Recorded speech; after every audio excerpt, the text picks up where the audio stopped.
នេះជាវីដេអូភាគទី2បន្ទាប់ពីម្សិលមិញបាទអញ្ចឹងគាត់ឆ្លោះបង្កងបន្តទៀតក្រោយពេលយើងស្ងោរបង្កងទឹកដូងរួចហើយក៏បានត្រីបានបង្កងអញ្ចឹងបាទត្រឡប់មកដល់កំពង់ទូកវិញបាទរៀបចំទុកដាក់បង្កងហ្នឹងដើម្បីស្លនៅព្រឹកស្អែកបាទពួកយើងបានថែម1គីឡូទៀតណាព្រលឹមឡើងបាទនាំគ្នាដើរបេះត្រសក់ម្យ៉ាងនេះនៅលើចង្កេះភ្នំបាទមានផ្លែច្រើនណាស់បងប្រុសខ្ញុំបាទគាត់យកទាំងត្រួយយកទាំងផ្លែវាយកមកស្លគ្រឿងបាទជាមួយនឹងបង្កងជាមួយនឹងត្រីខ្ជិងហ្នឹងអូបាទឆ្ងាញ់ណាស់បាទមុខម្ហូបនេះជាលើកទី1ដែលខ្ញុំបានទទួលទានបាទនៅទីនោះអ្នកស្រុកឲ្យឈ្មោះប្រភេទផ្លែម្យ៉ាងនេះថាត្រសក់ក្អែកបាទអញ្ចឹងយើងស្លគ្រឿងបាទទីនោះគេហៅកេងបាទអូយឆ្ងាញ់មែនតើណាស់បង្កងជាមួយនឹងត្រីខ្ជិង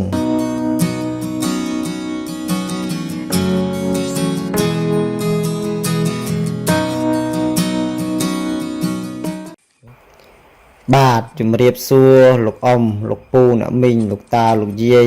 ប្រគុណម្ចាស់គ្រប់ព្រះអង្គបងប្អូនបាទប្រជាពលរដ្ឋខ្មែរយើងទាំងអស់ដែលជាជនរួមជាតិខ្មែរទាំងក្នុងនិងក្រៅប្រទេសបាទសូមទទួលការគោរពរាប់អានដល់ពងពោះអំពីខ្ញុំបាទកឹមភីអ្នកអត្ថាធិប្បាយ YouTube Channel បងល្អ TV ប្រចាំថ្ងៃបាទផ្សាយចេញពីរាជធានីភ្នំពេញនៅវេលាម៉ោង 6 ល្ងាចបាទថ្ងៃនេះយើងបន្តភាគទៀតបាទដែលកាលពីម្សិលមិញនោះបាទខ្ញុំបានបង្ហាញវីដេអូមួយដែលយើងឆ្លោះបង្កងនៅឯកោះ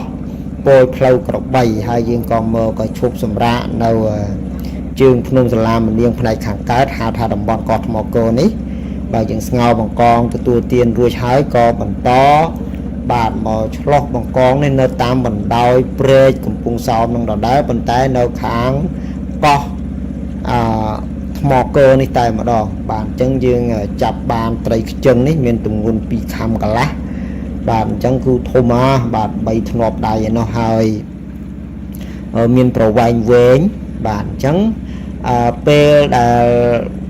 ខ្ញុំបាទហើយនឹងបងប្រុសរបស់ខ្ញុំឆ្លោះបាទបន្ទាប់ពីទទួលទានម្ហូបនឹងរួចហើយគឺឆ្លោះបានច្រើនជាងតង់ទី1ដែលខ្ញុំបានបង្ហាញកាលពីម្សិលមិញបាទគឺសិតតែជាបង្កងលេខ2និងលេខ3បាទអូច្រើនមែនតើណាជាង1គីឡូឯណោះអញ្ចឹងយើងក៏ត្រឡប់មកផ្ទះវិញប៉ុន្តែខ្ញុំនឹងបង្ហាញត្រួស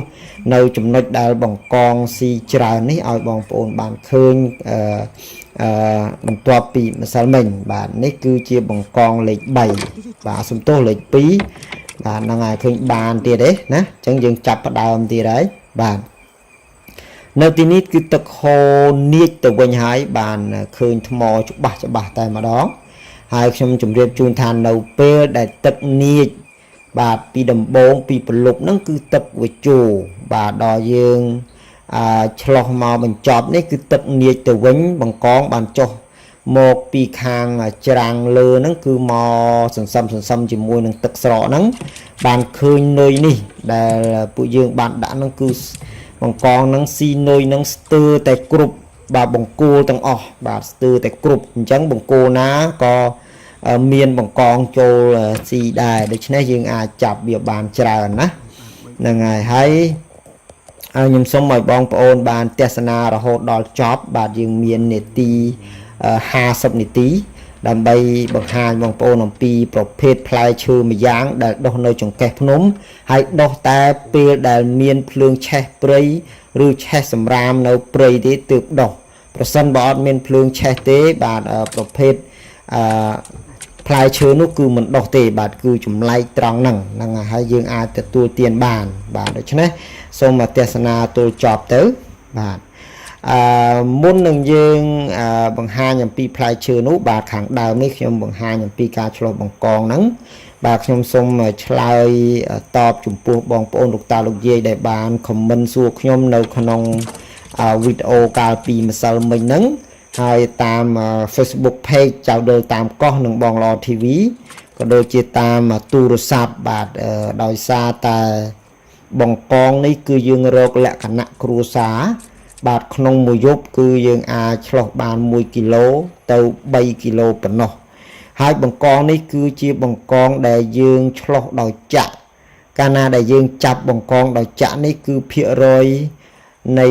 បង្កងល្អមានតិចណាស់បាទនៅពេលដែលយើងចាក់វាហើយគឺវានឹងស្លាប់បាទភាគច្រើនគឺបង្កងស្លាប់អស់ដូច្នេះយើងចាក់មិនប្រកបចំត្រង់កន្លែងណាទេជួនកាលយើងចំក្បាលចំខ្លួនចំកតុយឯជាដើមចឹងទៅដូច្នេះយើងមិនអាចផ្ញើបង្កងនេះមកឆ្ងាយបានទេបាទគឺយើងអាចលុកត្រឹមក្បែរផ្ទះយើងហ្នឹងឬក៏នៅផ្សារអីដែលបងប្អូនប្រជាពលរដ្ឋមានជីវភាពធូរធារហ្នឹង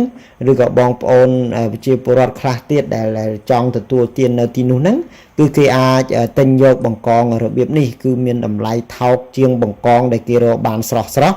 ដូចជាការស្ទូចហើយនឹងការដាក់លប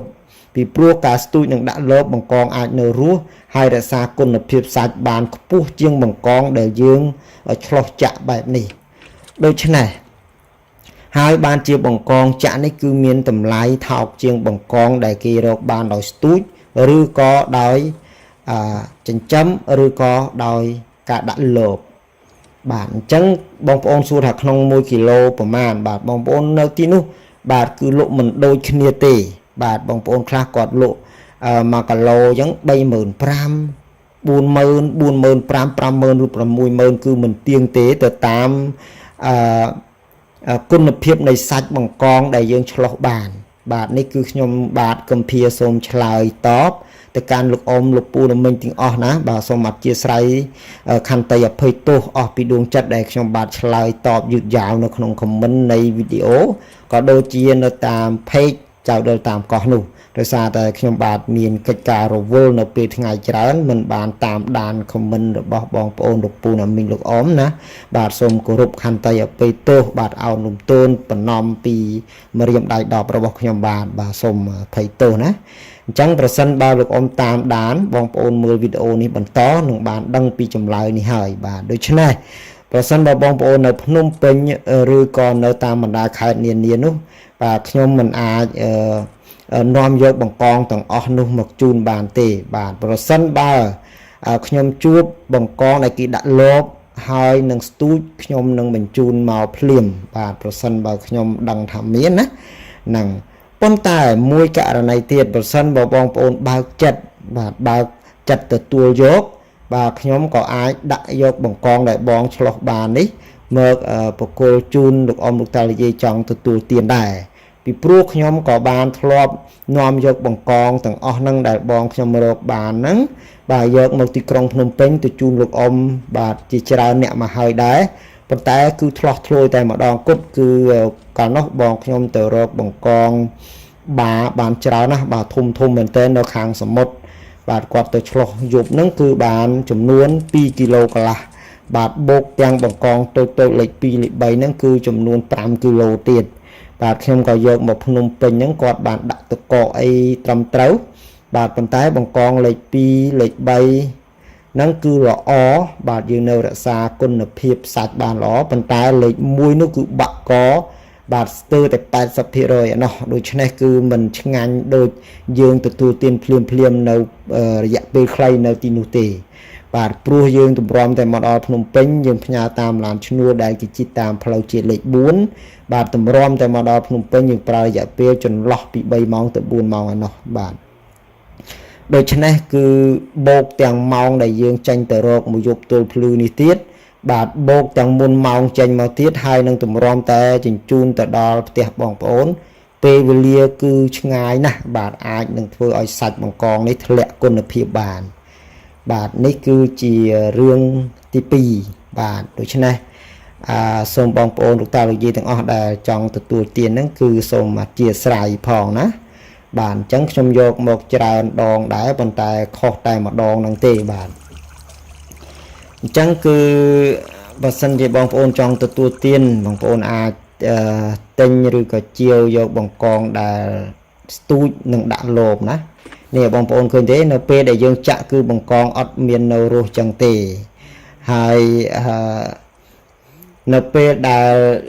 យើងត្រូវផ្ញើមកភ្នំពេញគឺបងប្រុសរបស់ខ្ញុំ បាទគាត់តែងតែដាក់ធុងតកកទៅពេលដែលគាត់រកទៅលក់ក៏គាត់តែងដាក់ធុងតកកតាមទូកហើយពេលដែលឆ្លោះបានគឺដាក់ក្នុងតកកយកតែម្ដងដើម្បីរក្សាសាច់នៅពេលព្រឹកព្រលឹមគាត់យកលក់បានបាទនេះជាការរកស៊ីចិញ្ចឹមជីវិតគ្រួសាររបស់គាត់និងដូចជាអ្នកភូមិស្រុកដទៃទៀតដែរតែដោយឡែកនៅក្នុងវីដេអូនេះគឺខ្ញុំបានទៅលេងគាត់លោកមិនបានយកទៅលក់ដូរអីទេគឺគ្រាន់តែរកដើម្បីធ្វើម្ហូបទទួលទានប៉ុណ្ណោះនៅពេលព្រឹកពេលថ្ងៃនិងពេលល្ងាចប៉ុណ្ណោះទេដូច្នេះទើបគាត់មិនប្រើតកកមកតាមទូកដូច្នេះបង្កងក៏ងាប់អញ្ចឹងទៅណាពេលទៅដល់ផ្ទះវិញក៏មានតកកបាទហើយមានទូតកកមួយដែលមិត្តភ័ក្តិរបស់គាត់បានជូននោះបាទអញ្ចឹងគឺយើងមកមើលពេលព្រឹកព្រលឹមទៅសំណួរនិងចម្លើយនោះខ្ញុំបានឆ្លើយអស់ហើយបាទខ្ញុំចង់ឲ្យបងប្អូនបានឃើញនៅប្រភេទរុក្ខជាតិវល្លិយ៉ាងដែលដុះនៅតាមជើងភ្នំខាងក្រោយផ្ទះរបស់គាត់និងតាមតំបន់នានានៅដែនដីកោះនីមួយៗនៅតំបន់ស្រុកស្រែអំបិលខេត្តកោះកុងនោះបាទគឺប្រជាពលរដ្ឋហៅប្រភេទរុក្ខជាតិវល្លិនេះថាជាត្រសក់ក្អែកបាទអញ្ចឹងអ្នកណាក៏ដោយនៅទីនោះហៅត្រសក់នេះថាជាត្រសក់ក្អែក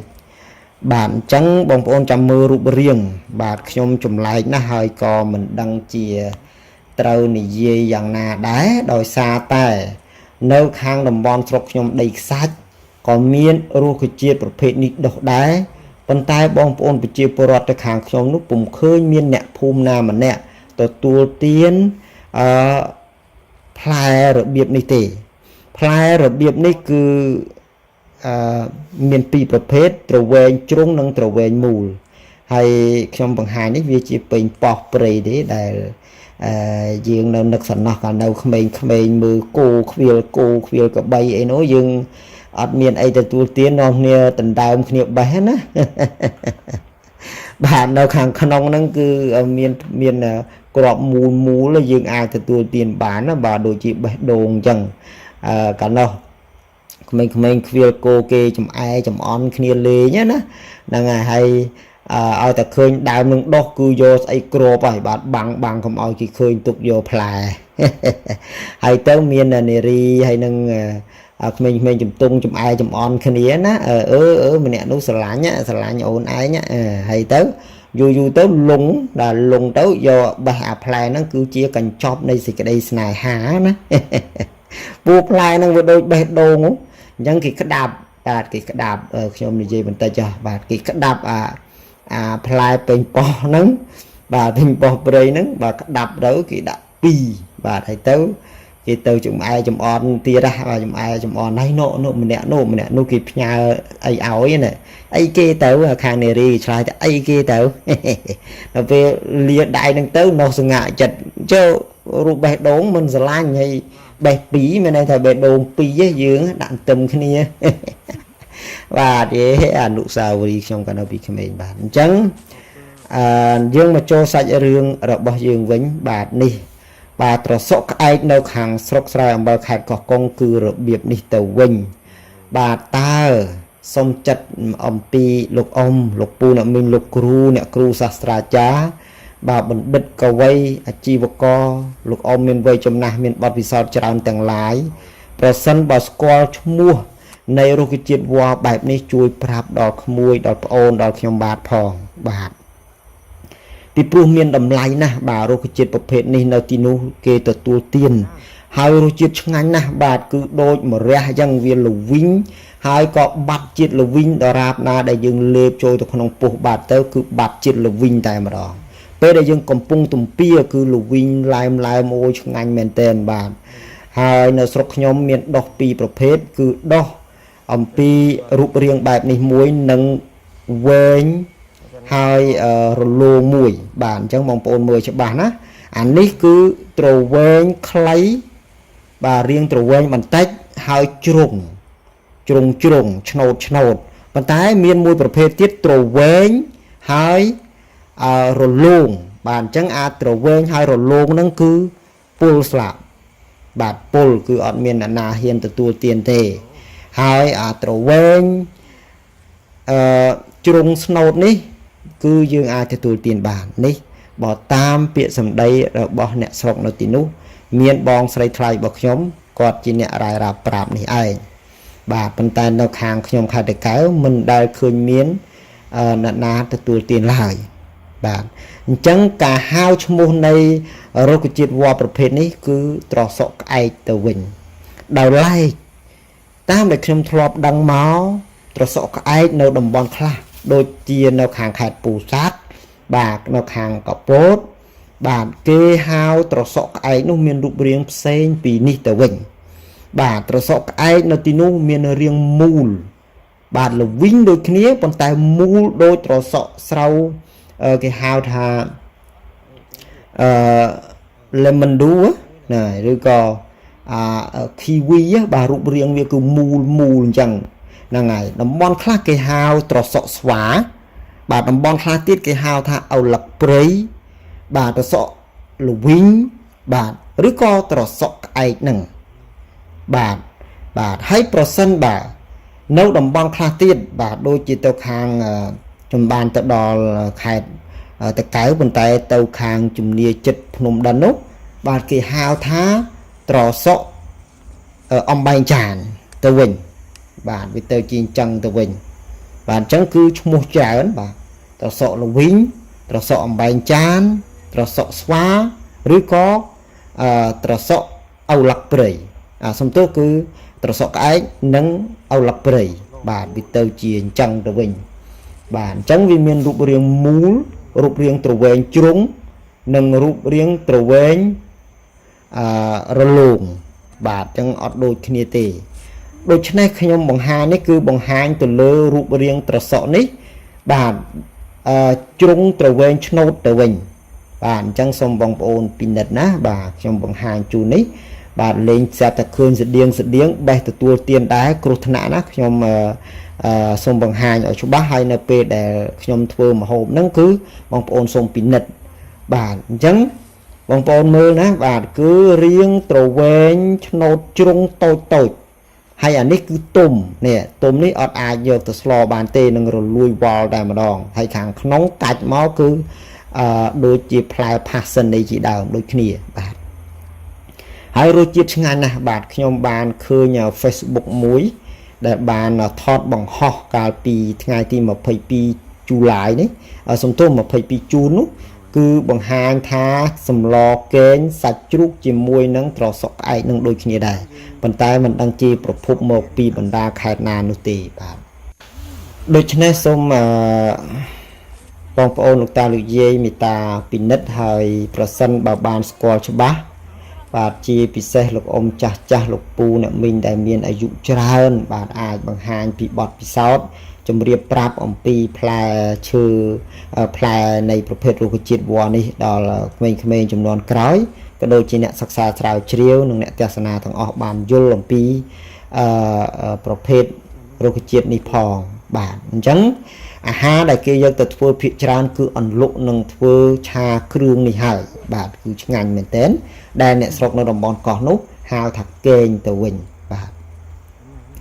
និយាយរឿងមួយដែលតាក់ទងនឹងផ្លែឈើប្រភេទនេះមួយទៀតបាទវាជាផ្លែឈើព្រៃលេខ1ដែលអណ្ដើកចូលចិត្តស៊ីណាស់បាទប្រសិនបើវាដុះនៅកោះណាដែលមានភ្លើងឆេះព្រៃបាទបើមានសត្វអណ្ដើកដែលរស់នៅតាមព្រែកពាត់កោះនោះបាទនឹងឡើងវាមករកស៊ីមិនខានឡើយបាទនេះបើតាមសម្ដីការពូលប្រាប់របស់បងប្រុសរបស់ខ្ញុំនិងបងស្រីថ្លៃបាទអញ្ចឹងគឺល្អមែនទែនបាទវាជារឿងមួយប្រសើរគ្រាន់តែថាខ្ញុំស្វែងរកឈ្មោះត្រសក់ក្អែកនេះនៅតាមបណ្ដាវិបសាយបាទទាំងភាសាបរទេសនិងភាសាខ្មែរពុំឃើញមានចេញរូបរាងដើម្បីឲ្យយើងសិក្សាបានហើយមួយទៀតយើងមិនដឹងឈ្មោះពិតដូច្នេះហើយយើងពិបាកស្វែងរកនៅក្នុងសិភៅបណ្ដារុក្ខជាតិបាទថ្នាំឱសថនិងរុក្ខជាតិនៅកម្ពុជាយើងនេះដូចគ្នាបាទដូច្នេះបើយើងដឹងឈ្មោះគឺយើងល្អនៅក្នុងការស្រាវជ្រាវសិក្សាអំពីគុណប្រយោជន៍របស់វាបាទដូច្នេះតើយើងអាចរកលក្ខណៈស្រដៀងរបស់ផ្លែឈើប្រភេទនេះតាមវិធីណាដែរ បងប្អូនអាចមើលនៅក្នុងប្រព័ន្ធសង្គមនានាបានបង្ហាញអំពីត្រសក់ក្អែកនេះមានរាងមូលបាទមានរាងមូលដូចជាឪឡឹកប៉ុនមេជើងមេដៃទៅវិញបាទនេះបើតាមខ្ញុំសិក្សាឃើញបាទអញ្ចឹងដូច្នេះហើយទើបវីដេអូនេះខ្ញុំមិនបានអត្ថាធិប្បាយអំពីគុណប្រយោជន៍នៃប្រភេទរុក្ខជាតិវល្លិនេះទេគ្រាន់តែដឹងថាបាទគឺជាទីពេញនិយមបំផុតហើយឲ្យតែរដូវធ្លាក់ភ្លៀងមកហ្នឹងគឺពួកគាត់តែងទៅរកបន្លែនេះយកមកស្លហើយបាទពីព្រោះយើងអត់ណាជារបៀបអ្នកស្រុកស្រែស្រុកចំការអញ្ចឹងគឺបាទព្រលឹមឡើងថ្ងៃឡើងបាទព្រឹកល្ងាចបន្លែគឺស្ទើរតែគ្រប់មុខហើយបន្លែព្រៃហ្នឹងហើយខ្ញុំប្រកាសជាជឿជាក់ថាឲ្យតែរឿងរ៉ាវនេះកើតឡើងកាលពីសង្គមបាទជាពិសេសលោកអ៊ំលោកពូណាមីងដែលបានទៅរស់នៅឯក្រៅប្រទេសប្រកាសជានឹងអាចមានប្រទេសអំពីការរស់នៅដែលទទួលទានប្រភេទវល្លិនេះបាទគឺយើងយកបានទាំងត្រួយយកបានទាំងផ្លែយកទៅស្លជាសម្លមុខម្ហូបណាបាទហ្នឹងហើយអញ្ចឹងខ្ញុំបាទគំភាគឺសង្ឃឹមយ៉ាងមុតមមថានឹងបានចែកជូនវីដេអូនេះទៅដល់លោកអ៊ំលោកពូអ្នកមីងមិនខានទេបាទអញ្ចឹងរំលងតែថ្ងៃនេះថ្ងៃទី21ថ្ងៃស្អែកថ្ងៃទី22ថ្ងៃទី23យើងនឹងត្រូវបំពេញកាតព្វកិច្ចជាប្រជាពលរដ្ឋរស់នៅក្នុងប្រទេសមួយមានទំនៀមទម្លាប់វប្បធម៌ប្រពៃណីអរិយធម៌បាទនិងសាសនាមានជាតិមានព្រះមហាក្សត្រដូច្នេះយើងត្រូវទៅបោះឆ្នោតបាទដើម្បីជ្រើសរើសតំណាងរាស្ត្រហើយដូច្នេះខ្ញុំបាទសង្ឃឹមយ៉ាងមុតមមថាវីដេអូនេះគឺផ្ដល់នៅក្តីកំសាន្តនិងចំណេះដឹងក៏ដូចជាចំណុចសំខាន់តកតងទៅនឹងបន្លែផ្លែឈើព្រៃដែលអាចទទួលទានបាននឹងឈ្មោះដែលប្រជាពលរដ្ឋហៅទៅតាមតំបន់នានាបាទអញ្ចឹងគឺបងប្រុសរបស់ខ្ញុំបានបញ្ជាក់ច្បាស់ថាប្រភេទវល្លិនេះប្រសិនបើអត់មានសំណើមជាតិផេះទេគឺវាអត់ដុះទេបាទនេះគឺគាត់សម្គាល់បែបហ្នឹងណាបាទគឺអត់ដុះតែម្ដងលុះត្រាតែមានផេះកើតឡើងគឺបាទវានឹងដុះនៅពេលដែលរដូវក្តៅហួតហែងបាទវល្លិទាំងអស់នេះគឺងាប់តែម្ដងបាទងាប់ទៅវិញអស់រលាយបាត់ពីផែនដីហើយប្រសិនបើចំណុចដែលវាដុះហ្នឹងអត់មានភ្លើងឆេះព្រៃនៅក្នុងឆ្នាំហ្នឹងទេបាទអត់មានជាតិផេះទេក៏អត់ឃើញមានដុះដែរបាទអញ្ចឹងគឺនេះជាការសម្គាល់របស់គាត់មិនមែនជាការបកស្រាយលក្ខណៈវិទ្យាសាស្ត្រនោះទេគ្រាន់តែជាការសម្គាល់ឃើញរបស់គាត់បាទអញ្ចឹងមូលហេតុអីបានដុះច្រើនយ៉ាងនេះពីព្រោះតែថាចង្កេះភ្នំឬជើងភ្នំក្រោយផ្ទះគាត់នេះគឺឆេះបាទព្រៃឆេះអាស្លឹកឈើដើមឈើដែលងាប់ហ្នឹងព្រោះឆ្នាំនេះក្តៅមែនទែនបាទក្តៅណាស់មិនថាតំបន់ណាដូចតំបន់ណាទេគឺស្ទើរតែឆេះតម្រាំតែព្រៃភ្នំអីមានឈើពុកឈើស្លឹកឈើរលេះរលួយឬសម្បកស្មាច់ជ្រុះពេញទឹកពេញដីហ្នឹងគឺនៅតែអាចឆេះបានបាទនៅតែអាចឆេះបានគិតមើលហ្នឹងអញ្ចឹងក៏មានដុះអញ្ចឹងទៅបាទរាល់ឆ្នាំមកគាត់មិនដែលបេះនៅខាងក្រោយផ្ទះគាត់នេះទេគាត់ច្រើនទៅបេះនៅឯកោះស្មាច់បាទកោះស្មាច់ដែងឬក៏ទៅខាងកោះគុំស្លឹកគ្រៃអីឯណោះប៉ុន្តែឆ្នាំនេះគាត់បានដុតដោយកន្លែងខ្លះទៅគឺវាដុះបាទអាហ្នឹងគឺល្អណាស់ហើយការបកស្រាយរបស់ខ្ញុំក៏ដូចជាច្រើនណាស់ហើយដែរបងប្អូនប្រកាសជាឆ្ងល់ថាចុះឯណាទៅបងប្រុសរបស់ខ្ញុំបាទហ្នឹងហើយនៅទីនេះបងប្អូនលោកតាលោកយាយដឹងទេថាសម្បូរបាទសម្បូរមរឿមព្រះណាស់បាទសម្បូរមរឿមព្រះមែនទែនហើយមូសបាទមូសច្រើនណាស់ឃើញបងស្រីថ្លៃរបស់ខ្ញុំក៏គាត់ណែពាក់អាវដៃវែងខោជើងវែងក្មួយប្រុសចាណានេះក៏ពាក់អាវដៃវែងខោជើងវែងហើយខ្ញុំបាទអ្នកថតហ្នឹងគឺជើងវែងដៃវែងដូចគ្នាហើយដៃជើងហ្នឹងគឺលាបប្រេងកូឡាបាទលាបប្រេងកូឡាហ្នឹងបាទដើម្បីឲ្យវាហិលទៅមូសហ្នឹងវាអត់ខាំដែរណាព្រោះមុនដែលខ្ញុំមកថតទីនេះខ្ញុំថតដំណាំគាត់ហ្នឹងខាំខ្ញុំសុសសាច់ណា បាទខំសុកសាច់ត្មងអញ្ចឹងទៅក៏នឹងដឹងថាអូអញ្ចឹងលៀបពេញកាឡាទៅហើយព្រោះដៃយើងកាន់ទូរស័ព្ទនៅនឹងបាទនឹងហើយឃុំសំទោសមូសនៅតំបន់ព្រៃប៉ះកន្លែងណាជាប់កន្លែងហ្នឹងណាអត់បានទេហ្នឹងហើយខុសពីមូសនៅភ្នំពេញខ្លាចយើងហើអញ្ចឹងអត់ទេណោះអត់ទេតែប៉ះជាប់នៅនឹងតែហ្មងអូក្របានជក់ឈាមហ៎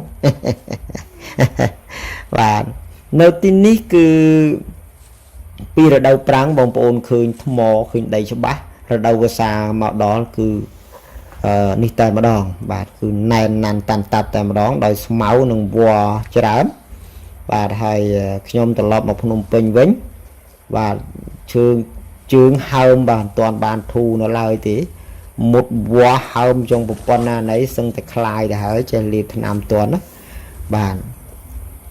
បន្តិចទៀតបងប្អូននឹងឃើញបងប្រុសរបស់ខ្ញុំបានមកដល់ទីនេះហើយដោយសារតែលោកត្រូវទៅផ្សារបាទដោយជូនកូនស្រីរបស់គាត់ទៅសាលាផងហើយក៏ត្រឡប់មកវិញហ្នឹងហើយអញ្ចឹងគឺថាខ្ញុំត្រណោះរឿងពេញប៉ោះព្រៃនេះច្រើនណាស់បាទជាមរតកអនុស្សាវរីយ៍ច្រើនមែនទែនសម្រាប់ក្មេងខ្វៀលគោបាទតកតនឹងការចំអែចំអន់គ្នាហើយយកផ្លែឈើនេះគឺតំណាងឲ្យបេះដូងបាទបេះដូងណាយើងចំអែចំអន់គ្នាអូបងខ្ញុំមកបាទរៀងស្រកសាច់សឹងតែ 10% ដោយសារតែគាត់មិនអាចទទួលទានអ្វីបានណាគាត់កើតជំងឺឬដូងបាតបាទតែកម្រិតស្រាលទេហ្នឹងណាគាត់លើកដុំថ្មទៅក៏ធ្ងន់ទៅឥឡូវគាត់ធូររបស់គាត់ដែរជើងក៏ស្រកដែរតែរៀងស្រកសាច់ច្រើនណាស់បាទដោយសារគាត់ទទួលទានអីអត់បានទេតមខ្លាំងណាស់ដែរហ្នឹងហើយបងប្រុសរបស់ខ្ញុំមើលហើយគឺដូចជាលោកឪពុកខ្ញុំណាស់បាទខ្ញុំស្រឡាញ់គាត់មែនទែនហ្នឹងហើយឥឡូវនេះមកដល់ហើយឡើងមកបេះរបដៅហើយហ្នឹងជាបងប្រុសល្អមែនបាទគឺលោកអ៊ំមកអំពីប្រទេសកាណាដាបាទគាត់ជារួមចៃដន្យបំផុតបាទគាត់មានបងប្អូនសាច់ញាតិនៅទល់មុខផ្ទះរបស់គាត់ហើយវីដេអូនេះបានរែងរហូតដល់ប្រទេសកាណាដានោះគាត់បានឃើញមើលចុះឡើងជាច្រើនខែឆ្នាំសំទោសជាច្រើនខែថ្ងៃទៅស្រាប់តែឃើញមានបងប្អូនគាត់ហ្នឹងទៅជាវទៅទិញតគួនហ្នឹងស្រាប់តែអូបាទគាត់ខលតាក់ទងមកហានៅក្បែរគ្នាណាហើយគាត់ក៏ចិញ្ចឹមចិត្តថានឹងត្រឡប់មកកម្ពុជាមកលេងហ្នឹងចូលផ្ទះគាត់ពោលសរសើរគាត់ហៅមិនឈ្មោះចំទេហៅថាអើយបងល្អបងល្អនៅផ្ទះទេបាទជួយរកប្រប្រឲ្យមកគុំពីគុំមកបងល្អបាទហ្នឹងហើយអញ្ចឹងជាប់ពាក្យបងល្អនេះរហូតទៅណាបាទសូមបងប្អូនទាំងអស់គ្នានៅលើសកលលោកគ្រប់ទីតំបន់រស់នៅបាទប្អូនណាត្រូវគោរពបងស្រឡាញ់បងបាទត្រូវតែចងចាំបាទពាក្យបងនេះទុកក្នុងចិត្តបាទស្រឡាញ់រាប់អានគាត់ទៅណាបាទបើសិនជានៅក្នុងករណីណាដែលបញ្ហាជីវិតជំរុញឲ្យយើងបែកបាក់គ្នាបាទគឺសុទ្ធតែមានហេតុនិងផលតែរៀងខ្លួននោះទេហើយប្រសិនបើយើងនៅមានសេចក្តីស្មោះស្ម័គ្រសាមគ្គីភេទរភាពគ្នាទេបាទក៏សូមឲ្យគោរពស្រឡាញ់គ្នាណាប្រៀបដូចជាឪពុក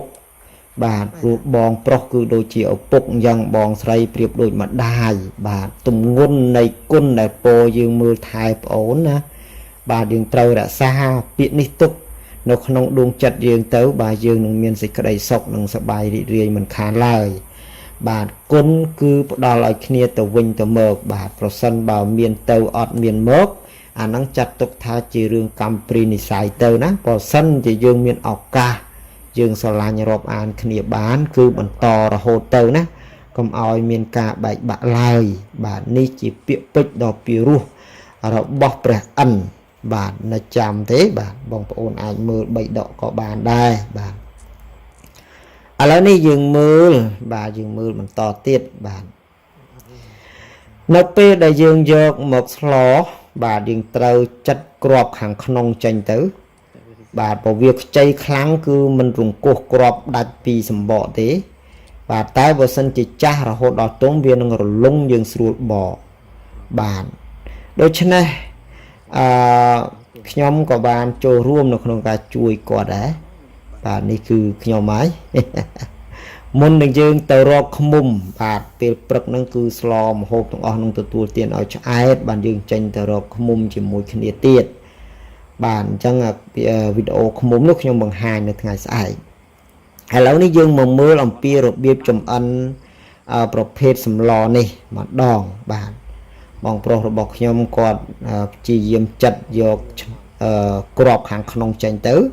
ដើម្បីទុកតែសម្បកខាងក្រៅហ្នឹងហើយយើងត្រូវច្របាច់អំបិលបាទយើងត្រូវយកមកលាងទឹកឲ្យស្អាតហើយយើងចាក់អំបិលចូលហើយយើងច្របាច់ជាមួយនឹងអំបិលទៅណាបាទច្របាច់ឲ្យទន់បើកាលណាយើងអត់ច្របាច់វាទេគឺវានឹងរឹងបាទអត់ឆ្ងាញ់ទេប៉ុន្តែបើយើងច្របាច់អំបិលទីមួយយើងចម្រោះជាតិល្វីងបានខ្លះយើងអាចទទួលទានទៅបានទន់បាទឥឡូវនេះគឺបាទគាត់បើករ៉ាឌីយ៉ូគាត់ហើយហ្នឹងហើយតំបន់ភ្នំយ៉ាប់សេវាអ៊ីនធឺណិតក៏ពិបាកស្អីក៏ពិបាកបាទគាត់បានរ៉ាឌីយ៉ូនេះមួយជាការឧបត្ថម្ភពីលោកអ៊ំបាទនៅរាជធានីភ្នំពេញទៅលេងគាត់ហ្នឹងអាណិតពេកបាទជូនរ៉ាឌីយ៉ូបុរាណមួយមានតែសំនៀងមរតកដើមទាំងអស់បាទដូចជាលោកតាសិនស៊ីសមុទ្រលោកយាយរស់សេរីសុធាលោកយាយប៉ែនរ៉នបាទលោកតាសុសម៉ាត់អីហ្នឹងអូឲ្យតែសម័យពីដើមគឺរាប់លានបទហើយនៅក្នុងហ្នឹងអស់បាទយើងទុកស្ដាប់ហ្នឹងហើយអញ្ចឹងគឺឥឡូវនេះបាទភ្លៀងធ្លាក់មកទៀតហើយបាទងាកដល់បាទភ្លៀងហើយក៏រលឹមទៅក៏រាំងហើយភ្លៀងទៀតភ្លៀងហើយរាំងទៅបាទទៅមកដូចជាកម្មរទេសទៅហើយបាទនេះហើយជាស្រុកព្រៃភ្នំបាទពពកនៅជាប់ព្រៃហ្នឹងបាទជាការកកនៃកំណក់ទឹកណានៃបាទភាពត្រជាក់ហ្នឹងគឺវាឆាប់ភ្លៀងខ្លាំងណាស់នៅតំបន់ព្រៃភ្នំអត់ដូចនៅវាលស្រែធម្មតាទេខុសគ្នាឆ្ងាយណាបាទអញ្ចឹងទឹករហូតបាទដំណាំដំណោចផ្ដល់ផលផ្ដល់ផ្លែបានច្រើនណាស់បាទរដូវវស្សានៅស្រុកយើងនេះគឺតំបន់ខ្លះឲ្យផលខ្លាំងមែនទែនបាទឲ្យតែយើងចេះច្នៃចេះប្រឌិតគឺបានផលរហូតបាទនេះបាទក្រោយតែអំពីយើងបេះយកក្របខាងក្នុងហើយបាទគឺយើងលាងទឹកឲ្យស្អាតបាទក្រោយទៅពីលាងទឹកឲ្យស្អាតយើងដាក់អំបិលទៅបាទណាឃើញលាងស្អាតអញ្ចឹងឯងបាទយើងដាក់អំបិលចូលទៅហើយច្របល់ច្របាច់អញ្ចឹងឯងកុំខ្លាំងពេកប្រយ័ត្នខ្ទេចអស់ព្រោះវារឹងតែយើងខ្លាំងពេកបែកអស់បាទអត់មានរូបមានរាងអីទេអញ្ចឹងយើងគ្រាន់តែកូបាច់តាមដៃទុនបើយើងថ្នមទៅណាបាទដាក់អំបិលចូលអញ្ចឹងទៅហើយបាទកូរត្រឡប់ច្បាច់មូលបាទទុកមួយដុំទៅហ្នឹងហើយឃើញទេហើយអានេះត្រួយបាទប្រភេទរុក្ខជាតិនេះយើងអាចបេះត្រួយមកលោកអ៊ំលោកតាលោកយាយប្រជាពលរដ្ឋនៅទីនោះចូលចិត្តយកត្រួយនេះទៅធ្វើជាអន្លក់បាទអន្លក់ជាមួយគីជាមួយផ្អកជាដើមបាទហើយម្ហូបរបស់យើងនៅថ្ងៃនេះគឺមានបង្កងហ្នឹងទៅហើយជាមួយនឹងត្រីខ្ជិងនេះបាទយើងកោសយកបាទកោសយកសកាវាឲ្យអស់ទៅណាហើយសូមអភ័យទោសដែរដោយសារតែយើងឆ្លោះទៅបាទយើងប្រហែសទ្វេទៅចាក់ចំបង្កងព្រោះវាមានខ្លះវាមានពង1 2អីចឹងដែរណាបើវានៅរស់ទៅយើងប្រឡែងទៅវិញទៅបើវាងាប់ហើយធ្វើម៉េចណាក៏យកមកដោយសារតែយើងឆ្លោះនៅក្នុងទឹករៀងល្អក់យើងមើលឃើញតែក្បាលទេបើមើលមិនឃើញពីក្រោមទេអញ្ចឹងបាទដូច្នេះហើយក៏មានការប្រហែសទ្វេហើយបើសិនជាវាហែលផ្អៀងយើងអាចមើលឃើញបានខ្លះយើងអត់យកទេឥឡូវនេះគឺយើងលាងអាត្រួយនឹងឲ្យស្អាតទៀតបាទយើងដាក់ទៅជាមួយគ្នាទាំងអស់ទៅហើយបើធ្វើអន្លក់វិញឆ្ងាញ់ណាបងប្អូនលោកតាលោកយាយបានដូច្នេះឥឡូវនេះយើងសម្រាប់ឲ្យបន្លែរបស់យើងមានតែមួយមុខហ្នឹងទេបាទគឺត្រសក់ក្អែកបាទនឹងត្រួយរបស់វាហ្នឹងណាអញ្ចឹងយើងរៀបចំដាក់ទឹកបាទយើងរៀបចំមកយើងដាក់ទឹកដើម្បីស្រុះសិនបាទណាដើម្បីស្រស់សិនណាអត់អាចដាក់ស្លភ្លាមទេដំបូងគឺយើងបេះក្របហើយយើងយកទៅច្របាច់ជាមួយនឹងអំបិល បន្ទាប់មកទៀតយើងដាក់ទឹកទៅដើម្បីយើងស្រុះនេះដើម្បីឲ្យវាចេញជាតិល្វីងបានខ្លះបាទអញ្ចឹងទម្រាំដែលយើងស្រុះទៅវាក្តៅវាឆ្អិនសពសាច់បន្លែហ្នឹងយើងអាចធ្វើម្ហូបឯនេះបានណាហ្នឹងហើយហាន់សាច់ហាន់អីអញ្ចឹងទៅណាឲ្យហើយទៅត្រីខ្ជឹងនេះឆ្ងាញ់ណាស់បាទហ្នឹងហើយអញ្ចឹងយើងរងចាំបាទយើងរងចាំឲ្យទឹកវាពុះទៅហ្នឹងហើយណែបងប្អូនឃើញទេបាទនេះគឺជាពេញប៉ោះព្រៃទុំបាទនៅសម័យខ្វៀលគោនៅតាមស្រែណាមានតែផ្លែលពាក់ផ្លែពេញប៉ោះកសាំងអីហ្នឹងបេះហូបហើយបាទមានអីហ្នឹងហើយអ្នកខ្លះគេមានប្រាក់ទៅអូគេបានឪពុកគេឲ្យ1000មកឲ្យ500 100មកទៅទិញស្ករគ្រាប់ពេញថ្នាក់កម្មាហើយសម្រាប់អ្នកអត់ហ្នឹងផ្ទះខ្ទមហ្នឹងមានអីមានតែពេញប៉ោះព្រៃហើយនឹងផ្លែកសាំងផ្លែលពាក់អីជាដើមអញ្ចឹងទេផ្លែកទួតអីអញ្ចឹងទៅហ្នឹងហើយម្ទេសនេះផ្លែច្រើនពេកបាទតាមបណ្ដាំរបស់លោកអ៊ំស្រីបាទនៅភ្នំពេញបាទលោកចង់ទទួលទានម្ទេសស្រស់បាទម្ទេសធម្មជាតិហើយនឹងក្រូចធម្មជាតិក៏បេះផ្ញើជូនលោកទៅបាទហើយតម្រាំតែឡើងមកភ្នំពេញផងអីផងតម្រាំបានយកទៅឲ្យគាត់បក្រូចអីក៏ហមបាទហើយម្ទេសនេះក៏រៀងសគមទៅអាខ្លះក៏មិនល្អបោះចោលទៅនេះហើយគឺជាម្ទេសធម្មជាតិទុកមិនបានយូរមែនបាទគឺវានឹងអាចក្រំសាច់ម្ទេសនឹងទៅជាខ្មៅទៅជារលួយអីក៏មានដែរបើយើងបេះភ្លាមទទួលទានផ្លែតអូអាហ្នឹងប្រពៃណាបាទអញ្ចឹងហើយបានយើងមានឱកាសមានដីធំផ្ទះធំហ្នឹងយើងដាក់1ផើង2ផើងទៅស្រោចតែទឹកដាក់ជីនតែងទួចទៅអូផ្លែក៏ក្រឹកក្រៀញហ្នឹងហើយដំណាំស្រួលដាំបំផុតហើយណាបាទឥឡូវនេះបងប្អូនបាទគឺស្រស់បន្លែនេះគឺជោគជ័យហើយបាទគាត់ដាក់ទាំងត្រួយទាំងផ្លែនឹងទាំងអស់តែម្ដងហើយយើងជាត់យកទឹកនឹងចេញទៅចម្រោះយកតែបន្លែមកគឺរសជាតិនឹងនៅងុំក្នុងហ្នឹងហើយបាទវិធីមួយទៀតយើងមិនចាំបាច់ដាក់នេះទេដាក់ត្រួយចូលទេយើងចាំបង់ពេលក្រោយក៏បានដែរព្រោះត្រួយវាហ្នឹងមិនល្វីងទេបាទតែបងខ្ញុំគាត់ថាដាក់ទាំងអស់រមងងាប់មេរោគបានស្អាតផងនឹងអញ្ចឹងល្អបាទដាក់ទៅហ្នឹងហើយបាទបេះមិនតាន់ហើយណាបេះតង់ត្រប់ទៀតបាទនេះត្រប់នេះគឺគាត់បេះដើម្បីទុកឲ្យខ្ញុំទេព្រោះខ្ញុំនៅទីនោះបានត្រឹមតែមួយយប់ទៀតតែប៉ុណ្ណោះបាទនឹងត្រឡប់មកភ្នំពេញវិញហើយអញ្ចឹងគាត់បេះឲ្យហើយតែហ្មងទៅបាទត្រប់មានត្រប់ខ្មៅត្រប់មូលហ្នឹងបាទត្រប់ស្រួយហ្នឹងផងហ្នឹងហើយហើយយកមកភ្នំពេញបានមួយថង3ថ្ងៃហើយមកដល់ថ្ងៃនេះហើយអត់ទាន់អស់ទៀតមើលបេះតាំងថ្ងៃអាទិត្យមកអាទិត្យច័ន្ទគៀពុទ្ធពហោះសុកអូយអត់ទាន់អស់ទៀត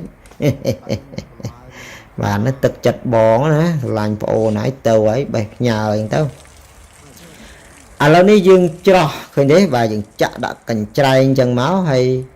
ដើម្បីយើងត្រៀមយកទៅស្លម្ដងទៀតបាទគឺយើងឆាគ្រឿងតែម្ដងហើយបន្លែទាំងអស់នេះគឺមិនដាក់ទេគ្រាន់តែខ្ញុំថតតិចទៅវាស្រស់ល្អពេកហ្នឹងហើយទុកយកមកភ្នំពេញទេអត់បានស្លទេណាយើងដាក់គ្រឿងចូលទៅបាទគ្រឿងរបស់យើងដដែលទេស្រួលទេបាទមានតែរំដេងលមៀតអីស្លឹកគ្រៃអីហ្នឹងហាន់បុកបញ្ចូលគ្នាទៅរំដេងអីហ្នឹងទេមិនដូចតែគ្នាហ្នឹងអាដាលអញ្ចឹងគឺបាទឆាជាមួយនឹងប្រេងទៅបាទហើយយើងដាក់ម្ហូបយើងចូលមកម្ហូបយើងគឺបកងហើយនឹងត្រីខ្ជិងបាទឆ្លោះពីល្ងាចអូនៅគុណភាពល្អណាស់បងប្អូនលោកតាលោកយាយហើយឈ្ងុយណាស់ហើយយើងថតអញ្ចឹងវាឃើញរឿងតូចទេបើយើងកាន់ប៉ុនក៏ដៃក្មេងដែរតាបាទសិតតែលេខ2លេខ3ដែរបកងកាត់ពុកមាត់វាអស់ទៅហើយកាត់ដៃជើងចេញអស់ទៅហើយទុកតែខ្លួននៃក្បាលកន្លែងខួរនឹងឆ្ងាញ់ណាបាទយើងមើលណាបង្កងធម្មជាតិណាតិចទៀតគឺក្រហមតែម្ដងបាទហ្នឹងហើយក្រហមឆ្ងាញ់ណាហ្នឹង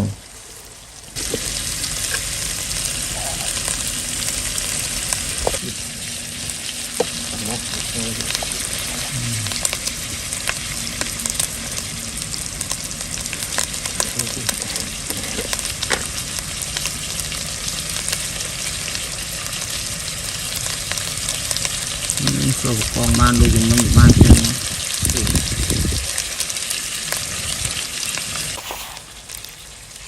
ta bong ôn rồi còn lục ông lục phu nậm bình những thọp vừa một hồประเภท này tế bà đồ sân bà thọp cứ bậc cọt chia nâng đằng rô chiết bà dàng bà bật bậc cọt rồi nè liệt trongการនេះខ្ញុំបាទសូមបង្ហាញអំពីរឿងរ៉ាវមួយដែលមានបងប្រុសម្នាក់លោកមានបំណងបាទឲ្យខ្ញុំចេញទៅខាងក្រៅដើម្បីបង្ហាញអំពីទីតាំងតំបន់ទេសចរខ្លះដើម្បីឲ្យបានដឹងរឿងហើយនឹងឃើញទស្សនវិជ្ជាប្លែកៗក៏ដូចជាចំណុចសំខាន់នៃប្រវត្តិរបស់អ្នកស្រុកសម្គាល់បាទដែលមិនមែនជាប្រវត្តិសាស្ត្រដែលបានចារចងក្រងទុកបាទរឿងនេះគឺខ្ញុំបាន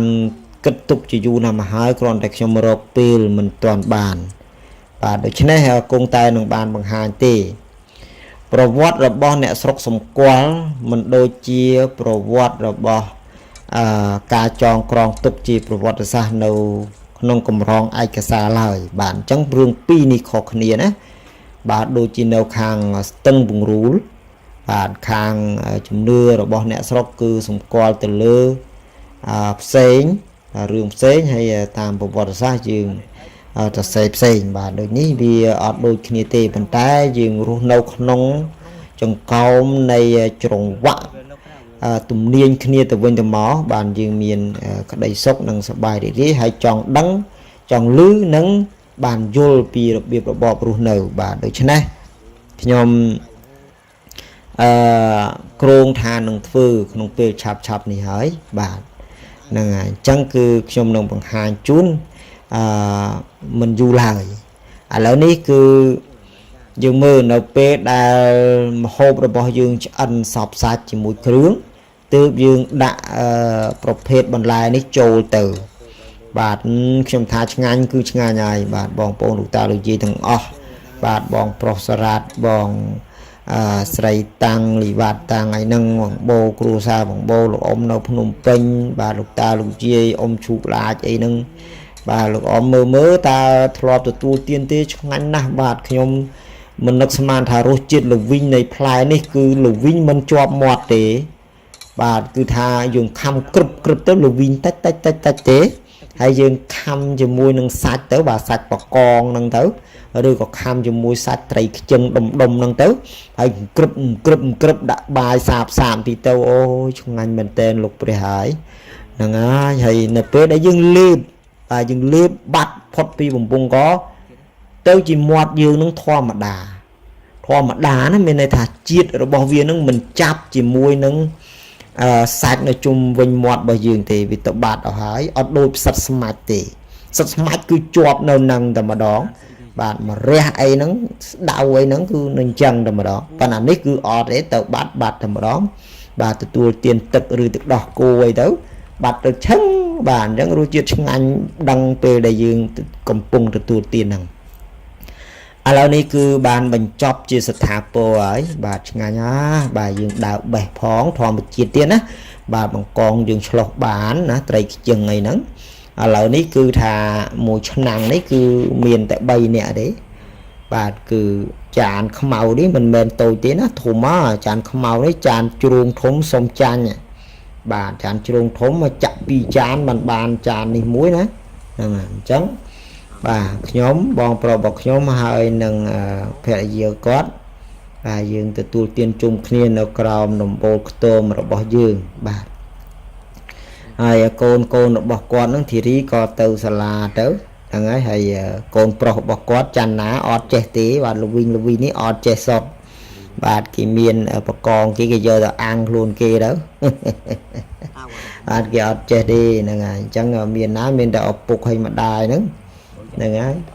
ពូច័ន្ទណាធីរីអីកូនគាត់អីហ្នឹងមកបកងព្រឹកបកងល្ងាចលែងមើលមុខឪពុកឥឡូវបាទ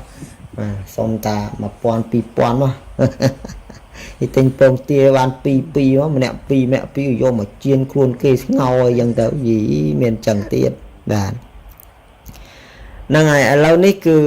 យើងទទួលទានជាមួយគ្នាបងខ្ញុំគាត់ថៃបានគាត់ធ្វើមុខចឹង បាទគាត់ដាក់ច្រើនពេកឡើងពេញមាត់ក៏លាស់ដានចង់ត្រូវបាទឥឡូវនេះគឺបងប្អូនសូមទេសនាទាំងអស់គ្នាបាទរសជាតិនៃសម្លឆាគ្រឿងបាទផ្លែត្រសក់ក្អែកនិងត្រួយត្រសក់ក្អែកហ្នឹងជាមួយនឹងបង្កងបាទអញ្ចឹងខ្ញុំបាទគំភាក៏មិនមានអ្វីសម្រាប់បង្ហាញជូនដល់លោកអ៊ំលោកតាលោកយាយទាំងអស់គ្នាជាបន្តទៀតច្រើននោះទេបាទគឺ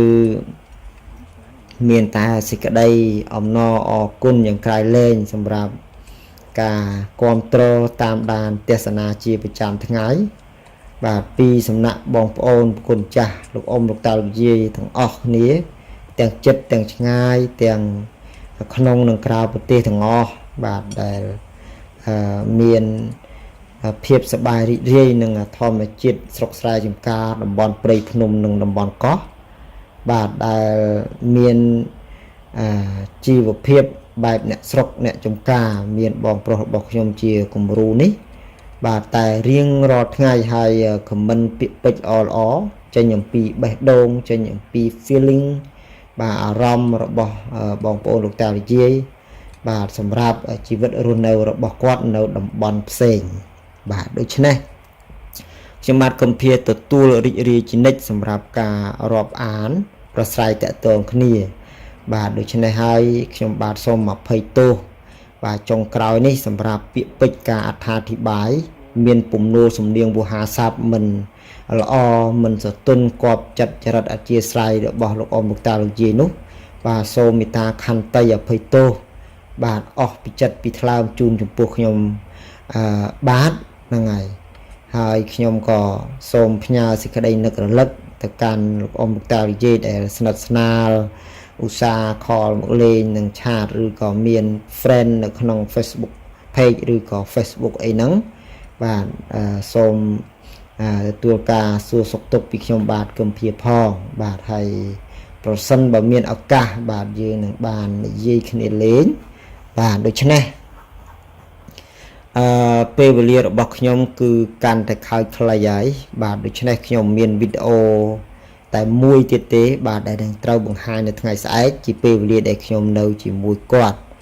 បាទអញ្ចឹងគឺខ្ញុំនឹងបង្ហាញនៅថ្ងៃស្អែកមួយនិងថ្ងៃខាងស្អែកនោះមួយទៀតគឺអស់ពេលសម្រាប់ខ្ញុំនៅជាមួយគាត់ហើយបានត្រឡប់មកទីក្រុងភ្នំពេញវិញណាបាទដូច្នេះសូមអរគុណណាស់បាទហើយក៏សូមជម្រាបលាបងប្អូនលោកតាលោកយាយទាំងអស់គ្នាត្រឹមតែប៉ុណ្ណឹងសិនចុះយើងជួបគ្នានៅថ្ងៃស្អែកជាបន្តទៀតបាទថ្ងៃស្អែកគឺជាវីដេអូដែលខ្ញុំបានចូលទៅកាន់កោះមួយបាទនៅឆ្ងាយមែនទែនហើយស្មៅដុះទប់ទ្រុលខ្លាំងណាស់ហើយនៅទីនោះឃ្មុំទុំច្រើនបាទឃ្មុំទុំច្រើនណាស់ខ្ញុំបានពាក់អាវឃ្មុំហ្នឹងគឺដោយខ្លួនឯងតែម្ដងដើម្បីទៅឲ្យចិត្តឃ្មុំហ្នឹងហើយយើងអាចថតបានល្អបាទឲ្យធំមែនតែនតែម្ដងបានមានទឹកដល់ទៅ5ដបស្មើនឹង2លីត្រកន្លះឯនោះហើយយើងក៏បានបោះតង់នៅកណ្ដាលកោះមួយទៀតបាទនៅជាប់នឹងមាត់ព្រែកហ្នឹងគឺនៅកោះមួយផ្សេងទៀតហើយយើងទទួលទានអាហារនៅទីនោះទាំងអស់គ្នាបាទអូយសប្បាយមែនទែនដោយសារតែយកបដាភ្លៀងបដារត់ផងអីផងអូបាទពិតជាអស្ចារ្យមែនទែនដូច្នេះចង់បញ្ចប់នៃវីដេអូនេះខ្ញុំបាទខំពីសូមអរគុណណាស់ហើយក៏សូមជម្រាបលាជាថ្មីម្ដងទៀតណាបាទថ្ងៃស្អែកតាមពេលវេលានឹងម៉ោងដដែលបាទវីដេអូថ្មីនឹងបង្ហាញជូនបងប្អូនលោកតាលោកយាយជាថ្មីម្ដងទៀតបាទសូមអរគុណសូមជម្រាបលា